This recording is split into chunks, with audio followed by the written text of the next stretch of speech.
Welcome back to my channel. Balik lagi bersama saya Datul Farhi. Nah, kali ini gue mau jelasin mengenai laju reaksi di kimia. Jadi kalau misalkan di kimia, laju reaksi itu adalah menyatakan banyaknya reaksi kimia yang berlangsung per satuan waktu. Nah, di sini reaksi kimianya itu dinyatakan sebagai molaritas dari suatu zatnya. Jadi kalian tinggal cari molaritas dari setiap zat yang terdapat di reaksi itu. Nah, ini adalah gambaran umum dari suatu reaksi di kimia. Jadi kalau misalkan kita punya senyawa A ditambah senyawa B, itu akan menghasilkan senyawa C dan D. Nah, kalau misalkan kita punya kayak gini, nah gimana sih laju reaksinya? Nah, seperti yang kita tahu, kalau misalkan senyawa A ditambah senyawa B, dia itu akan bereaksi kan? Nah, ketika mereka bereaksi, itu akan menghasilkan C dan D. Otomatis kalau misal A dan B-nya itu dicampur, itu otomatis si konsentrasi dari A dan B itu menurun. Kenapa menurun? Karena dia akan menghasilkan C dan D semakin bertambah. Sehingga bisa kita dapatkan laju reaksinya itu untuk yang senyawa A, berarti VA itu akan sama dengan laju dari pengurangan konsentrasi A terhadap satuan waktu.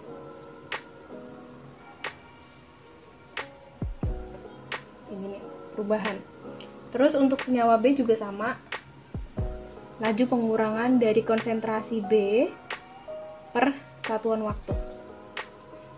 Sedangkan untuk yang di sebelah kanan reaksi itu FC berarti reaksi penambahan. Konsentrasi C per satuan waktu. Kecepatan D juga sama, penambahan konsentrasi D per satuan waktu. Jadi yang sebelah kiri itu negatif, yang sebelah kanan itu positif.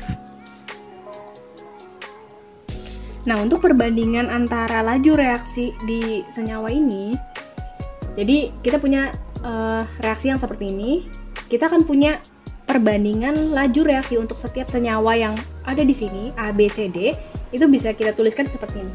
Jadi, kecepatan senyawa A itu berbanding sama koefisien dari si A-nya, itu akan sebanding dengan kecepatan B berbanding sama koefisien B, sebanding dengan VC, C, VD, D. Seperti ini. Untuk perbandingan kecepatannya. Terus ada lagi rumus yang sering banget kita temui di soal-soal laju reaksi. Jadi misal kita punya suatu reaksi, itu jika dinaikkan 10 derajat Celcius, laju reaksinya akan bertambah menjadi 2 kali lipatnya. 2 kali lipat dari semula.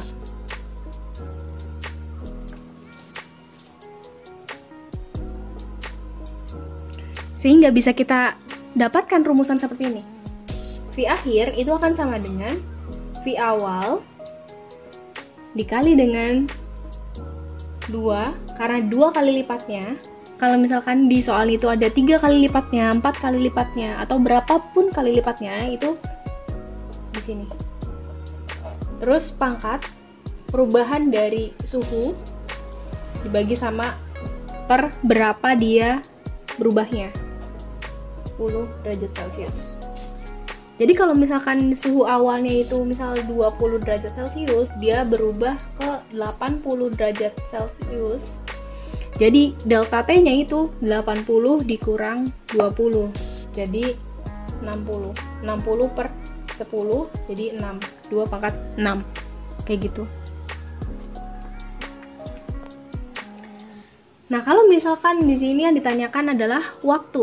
Nah, seperti yang kita tahu, kalau misalkan laju reaksi itu berbanding terbalik dengan waktu. Jadi V akan sama dengan 1 per T. Ya kan? 1 per T. Nah, kita punya rumusan juga seperti ini. Jadi kita punya rumus waktu itu akan sama dengan 1 per 2 VT per 10 T awal.